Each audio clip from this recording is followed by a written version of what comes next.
Actually में क्या होता है, जो लीनियर इक्वेशन होता है वो स्ट्रेट लाइन का इक्वेशन होता है।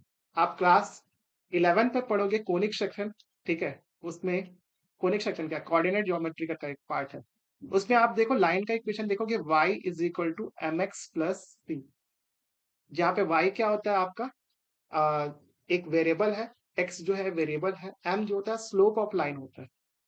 स्लोप, स्लोप मतलब लाइन की ढाल कितनी है, ढाल मतलब लाइन कितनी तीखी है। जैसे आप सीढ़ी देखते हो, सीढ़ी थोड़ा नीचे झुकी हुई होती है, सीढ़ी ऊपर भी होती है, ठीक है, नीचे होती है तो उसको हम लोग नेगेटिव स्लोप बोलते हैं, और पॉजिटिव मतलब ऊपर की ओर जब टेंड करती है तो, ठीक है। सी जो होता है इंटरसेप्ट होता है, ठीक है।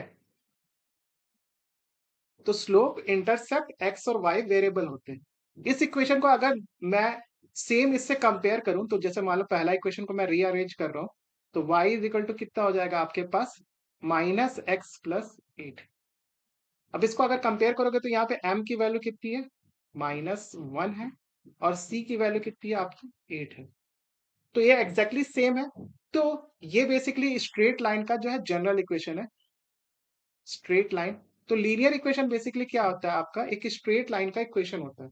मतलब आप अगर इसका कर्व ड्रॉ करोगे तो बेसिकली वो एक स्ट्रेट लाइन है, ठीक है। अब मेरे को एक बात बताओ, किसी भी लाइन को ड्रॉ करने के लिए मिनिमम कितने पॉइंट की रिक्वायरमेंट होती है, मिनिमम पूछ रहा हूँ।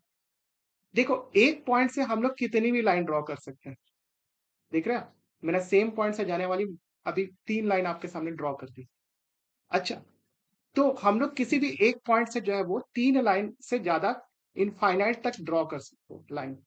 लेकिन अगर आप 2 पॉइंट लोगे तो उससे जो जाने वाली लाइन होगी वो केवल एक ही लाइन हो सकती है, यूनिक लाइन। तो मिनिमम एक लाइन को ड्रॉ करने के लिए आपको 2 पॉइंट की रिक्वायरमेंट होती है, ठीक है, मिनिमम 2 पॉइंट। दो से ज्यादा तो कितने भी चल सकते हैं, लेकिन मैं 2 पॉइंट ही फाइंड करने की कोशिश करूंगा।